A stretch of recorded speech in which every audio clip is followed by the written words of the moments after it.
తెలుగు వాళ్ళు ఎక్కడ ఉన్నా వారికి కష్టం అనే పదం వినిపించినా సరే ఒక్క క్షణం కూడా ఆలోచించకుండా ముందుంటుంది తెలుగుదేశం పార్టీ. ఎక్కడో విదేశాల్లో కష్టాల్లో ఉన్న వారికి కూడా ఏపీ మంత్రి నారా లోకేష్ భరోసా ఇచ్చారు. కువైట్లో ఏజెంట్ చేతిలో మోసపోయి అది దుర్భరమైన జీవితం అనుభవిస్తున్న ఒక తెలుగువాడు తనకు సాయం చేయకపోతే చావు తప్ప ఇంకో దిక్కు లేదని ఆవేదనకు లోనయ్యాడు. ఎవరైనా దయచేసి నన్ను గడ్డకేయండి సార్, మీ కాళ్ళు పట్టుకుంటాను. లేదంటే ఇంకొక రోజు 2 రోజులు చూసి నేను ఆత్మహత్య చేసుకోవాల్సిందే సార్. నా వల్ల కావడం లేదు. మీకు ఎవరికన్నా కానీ దయ ఉంటే నా పైన కొద్దిగా దయ చూపించండి. ఏడుస్తూ అతను చెబుతున్న ఒక వీడియో అందరికీ అది కేవలం ఒక వీడియోగా మాత్రమే కనిపించింది. కానీ నారా లోకేష్కి మాత్రం అందులో ఒక జీవితం కనిపించింది.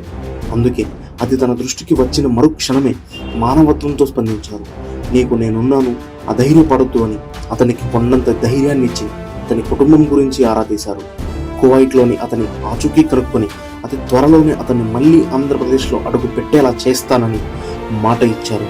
అతని కుటుంబానికి అండగా నిలిచారు మంత్రి నారా లోకేష్. తెలుగువారు ఎక్కడ ఏ కష్టంలో ఉన్నా స్పందిస్తున్న తన తండ్రికి నిజమైన వారసుడిగా నిలిచారు నాయకుడు లోకేష్.